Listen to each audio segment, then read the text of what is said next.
Halo guys, welcome back to Paranoid Visual bareng sama gue Fandi. Jadi video kali ini gue ada beberapa pertanyaan untuk mereka-mereka yang broken home. Gue pengen dengerin nih cerita-cerita mereka yang broken home. Mungkin ceritanya ada yang sama atau kalian ada yang lebih dari mereka juga. Kalian boleh komen-komen di video ini. Tapi jangan lupa like sama subscribe. Sama jangan lupa nyalain tombol loncengnya di sini. Oke. Paranoid Visual, Culture of 1990s. Here we go. Halo semua, perkenalkan nama gue Setiaji Nugroho, biasa dipanggil Aji atau Aji Tato. Hai semuanya, nama gue Rizal Abidin, gue biasa dipanggil Ijal. Halo, perkenalkan nama gue Rana Anindya Purnomo Putri, gue biasa dipanggil Rana. Halo, perkenalkan nama gue Andi Nugraha, biasa sih teman-teman deket gue panggil gue Nugi. Halo, kenalin nama gue Eci. Halo, aku Nita, asli dari Jawa, tapi udah lama tinggal di Jakarta. Broken home yang gue alamin ketika gue umur 5 tahun, bokap dan nyokap gue itu pisah.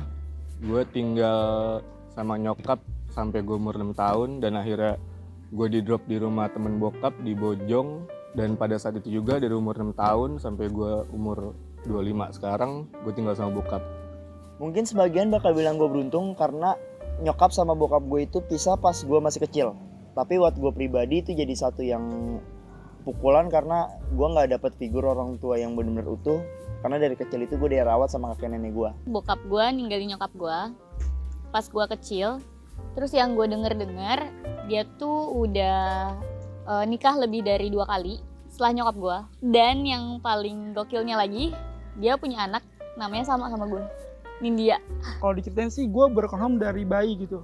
Jadi tuh gue diceritain sama keluarga dari nyokap gue. Pas lagi gue dilahirin, selama 3 bulan, terus nyokap gue meninggal, terus bapak gue pergi ninggalin gue. Broken home yang gue alamin itu dari kecil, gue tinggal bareng orang tua angkat gue. Orang tua angkat gue itu sendiri kakaknya ayah gue. Jadi pas gue masih kecil, orang tua gue pisah karena nggak ada restu dari keluarga mamah gue. Jadi bingung gue mau tinggalnya sama siapa. Jadi kayak ada pertemuan keluarga gitulah intinya. Terus ditanyain lah ini si Eci ditinggalinnya sama siapa. Dan kebetulan kakak ayah gue itu nggak punya anak perempuan. Jadi dia angkat gue sebagai anak perempuannya. Broken home sebenarnya bapak sama ibu pisah itu sekitar 5 tahun yang lalu dan itu keputusan bersama. Untuk berantem sih dari aku lahir mereka sudah berantem. Mereka sering on and off. Ada yang satu kabur, satu stay untuk urus anak dan itu bertahan sampai anak keempat. Dan aku milih untuk tinggal sama ibu. Kesel ya, untuk kesel sih mungkin gue udah mencoba berdamai sama semuanya. Kalau untuk ada kejadian kesel, kejadian yang paling bikin gue kesel adalah pas gue waktu baru mau masuk SMA. Masih ada satu hal yang bikin gue kesel adalah ya gue minta tolong ke bokap kayak gue mau sekolah lagi, gue mau mencoba sekolah formal dengan track record gue yang SMP pernah di DO. Gue mencoba untuk sekolah formal lagi saat itu, tapi bokap entah kenapa kayak ngehindar kayak gitu dan endingnya padahal saat itu dia bisa nyekolin gue dengan benar. Kalau rasa kesel itu ada sih gue rasain di saat gue SMP sampai SMA. Karena gue sempat bertanya kenapa sih orang tua gue bisa pisah, gara-gara apa sih gitu loh. Kalau buat rasa kesel, buat orang tua gue jujur gue masih ada. Karena gue kecewa. Untuk kesel sekarang udah nggak ada. Mungkin masih ada sekitar 6 tahun yang lalu. Karena 6 tahun yang lalu bapak benar-benar, karena bapak aku abuse ke ibu. Jadi sering ada perlakuan kasar.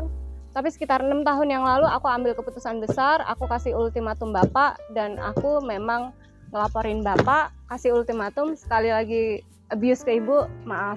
Aku harus laporin ke pihak yang berwajib. Kalau untuk sama bokap gue sih gue masih kesel ya. Karena dia ninggalin nyokap gue dan 3 anaknya sih. Kalau untuk rasa kesel sih, gue sebenarnya dulu pernah kesel gitu sama bokap gue. Kenapa sih dia ninggalin gue? Tapi kalau sekarang sih udah enggak sih, udah biasa aja gue. Kalau dibilang berdamai, jujur gue belum bisa berdamai sama diri gue sendiri dan sama keadaan gue, sama keluarga gue. Cuma gue masih berusaha sih buat gue bisa memaafkan semuanya. Untuk berdamai sama diri sendiri susah-susah gampang. Karena itu yang bikin gue trauma sama laki-laki. Gue nggak bisa percaya sama setiap laki-laki yang gue kenal. Apalagi kalau mereka punya niatan baik nih untuk ngelanjutin ke jenjang lebih serius. Gitu sih. Kalau untuk sejauh ini sih gue udah berdamai sama diri gue sendiri. Tapi dulu tuh pas lagi gue masih SD tuh gue belum bisa berdamai sama diri gue. Karena pas lagi gue kelas 4 SD kalau nggak salah, gue tuh baru tahu kalau gue tuh nggak punya ayah dan mama gitu kan. Kalau dibilang belum berdamai sih udah berdamai ya. Gue belum berdamainya itu pas gue masih kelas 3 SMA.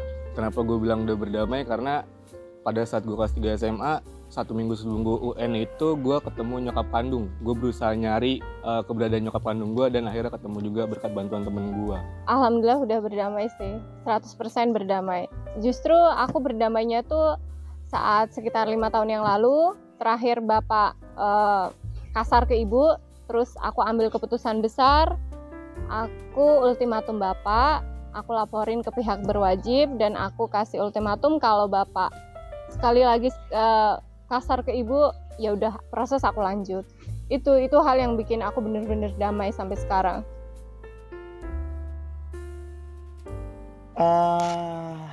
Karena menurut gue tuh kayak gini loh, gue anak satu-satunya buat bokap gue. Dengan umur gue yang mungkin sekarang udah makin gede, yang harusnya bokap gue tuh tinggal kayak menikmati hasil, tapi bokap gue tuh malah kayak nyari masalah sendiri. Dia akhirnya kayak sekolah gue jadi berantakan juga. Ya gue gak sepenuhnya nyalain bokap, karena emang disitu ada gue yang terlalu bandel atau gimana. Tapi yang jadi masalah sekarang untuk kesel buat ke gue adalah bokap jadi salah satu halangan waktu itu gue sekolah. Kalau untuk ketemu bokap sih gue dari dulu nyampe sekarang pun gue nggak pernah ketemu bokap gue gitu. Katanya sih kata om gue gitu, bokap gue juga sempat nyariin gue dan om gue tuh ngasih tahu gue sekolah di mana, gue udah kayak gimana gitu. Tapi emang mungkin bokap gue ngeliat gue, tapi emang dia nggak berani kali buat buat nyapa gue lah gitu. Tapi katanya sih pas lagi gue umur 2 tahun 3 tahun tuh bokap gue pernah main ke rumah. Dia juga pernah beliin gue kayak baju, celana gitu pas lagi lebaran. Tapi sampai sekarang sih gue gak pernah ketemu lagi sama dia. Dan gue juga gak berharap lagi. Jadi waktu itu kakek gue, bokapnya dari bokap gue nih, sakit nih di rumah sakit. Terus namanya gue masih kecil juga kan. Gue main lift nih, turun naik. Ada pas lagi gue baru masuk lift, tiba-tiba ada cowok nih, bapak-bapak megang pundak gue nih, pundak gue. Terus dikasih tahu itu bokap kamu, kayak gitu. Terus gue kayak yang, ya namanya juga masih kecil ya, kayak oh ya udah, cuma didengar terus kayak nggak ada pikiran apa-apa juga. Nextnya kakek gue dinyatakan meninggal. Dia datang lagi, dia ngajak gue main, tapi gue nggak mau karena kan nggak kenal kan, kayak siapa sih gitu, kayak belum pernah ketemu tiba-tiba ngajak main gitu sih. Kalau buat ketemu ayah gue sih, kata keluarga gue pernah ketemu pas gue umur 3-5 tahun gitu, gue pernah ketemu 1 kali. Ayah gue pulang, terus dia nemuin, tapi gue karena masih kecil gue nggak mau dan gue nggak tahu juga dia siapa gitu. Terus kalau buat mama gue masih ada dan gue masih ketemu juga sih, masih sering video callan atau teleponan gitu sih. Dari sekian lama, dari gue umur 6 tahun tinggal sama bokap sampai akhirnya gue SMA, 1 minggu sebelum UN itu gue nemuin nyokap kandung dan akhirnya gue sempet jalan sama dia tuh ke salah satu mall di Jakarta. Itu rasanya seneng banget sih, gila parah. Berapa belas tahun tuh gak ketemu kan. Terima keadaan, masa lalu nggak bisa diulang, kita nggak bisa milih lahir dari siapa, kita juga nggak bisa nentuin siapa orang tua kita. Ya udah, terima keadaan, jalanin ke depan. Jangan sampai masa depan kalian itu dihancurkan oleh masa lalu kalian dari orang tua. Enggak masalah orang tua kalian seperti apa, it's not a problem. Ya udah, pikir ke depan, masa depan kalian masih panjang. Udah, fokus ke situ sih. Dan coba untuk maafin kalau bisa. Dan kalau orang tuanya bisa untuk berdamai, diajak berdamai. Kalau nggak bisa ya nggak apa-apa. Sebisa kalian hidup lah. Ya jalanin aja sih. Gue harap kalian bisa ngejalanin apa yang udah ada sekarang. Kalau bisa berdamai sih sama keadaan. Jangan kayak gue gitu nggak bisa berdamai. Gitu. Pesan gue buat anak-anak di luar sana yang ngerasain atau ngalamin hal yang sama yang gue rasain, jangan pernah jadiin pengalaman lo yang broken home itu sebagai beban. Terus berkarya, terus ngulik apa yang menurut lo bisa dari diri lo, kayak gambar atau musik. gue yakin suatu saat lo bakal sukses sih. Dan jauhin lingkungan-lingkungan yang ngasih dampak negatif ke lo sih gitu ya sih. Karena dampak negatif yang diberikan dari circle pertemanan tuh ngaruh banget sama buat lo ke depannya gitu. Pesan gue buat anak-anak yang nasibnya sama kayak gue, hidupnya sama, semangat aja sih. Terus juga lu tuh hebat, lu tuh kuat, karena kayak seusia kita dulu yang masih kecil tuh kayak lu harus tau broken home, terus juga lu dewasa karena keadaan. Ya lu sih cuman harus terus berjuang aja sih, yang gimana caranya tuh lu harus bertahan gitu, karena lu juga punya mimpi, lu tuh juga harus sukses gitu kan. Jadi kayak lu harus bener-bener ngejar mimpi lu lah, dan lu juga tuh kayak harus milih-milih temen gitu. Circle lu tuh harus bagus, lu tuh nggak boleh terjerumus sama hal yang negatif sih. Gue cuma mau pesan, kalau itu semua tuh bukan halangan, keluarga lu yang berantakan itu bukan halangan lu untuk meraih sesuatu mimpi lu. Lu punya mimpi, kejar. Karena buat gue, ya lu berhak untuk nentuin lu bakal kayak mereka atau enggak. Seandainya di depan gue ada mereka berdua, gue bakal tanya kenapa mereka berdua bisa cerai. Dan kalau mereka udah jawab, gue lebih minta mereka balikan sih, rujuk sih, itu aja sih. Alasannya kenapa gue pengen mereka berdua rujuk, karena beberapa bulan lalu ada satu momen dimana gue ngegepin bokap nelpon nyokap kandung. Ada urusan yang memang harus ditandatanganin atas nama bokap gue. Gue tanya ke bokap, nelpon siapa pak?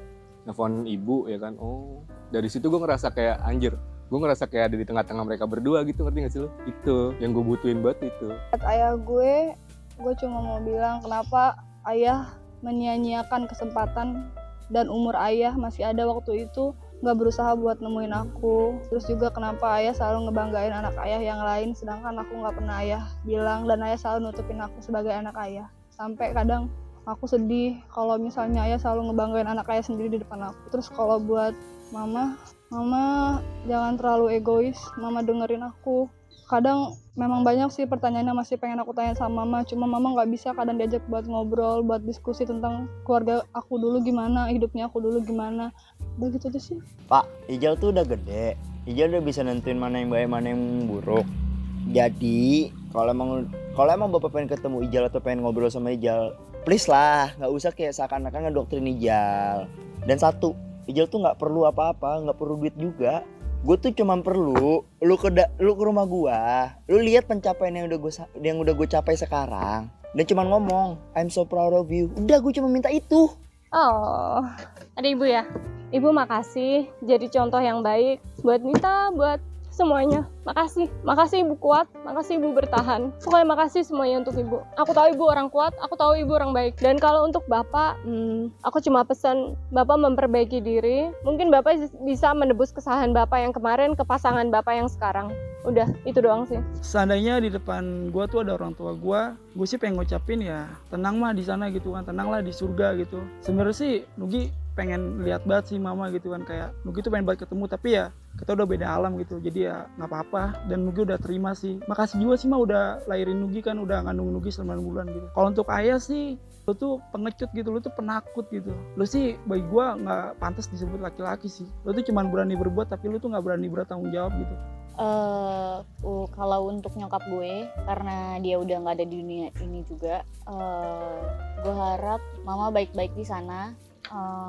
I really miss you. I need you right now and every day, every single day, and I love you. Kalau untuk bokap gue, kalau papa nonton video ini, jangan lupa like, comment, and subscribe.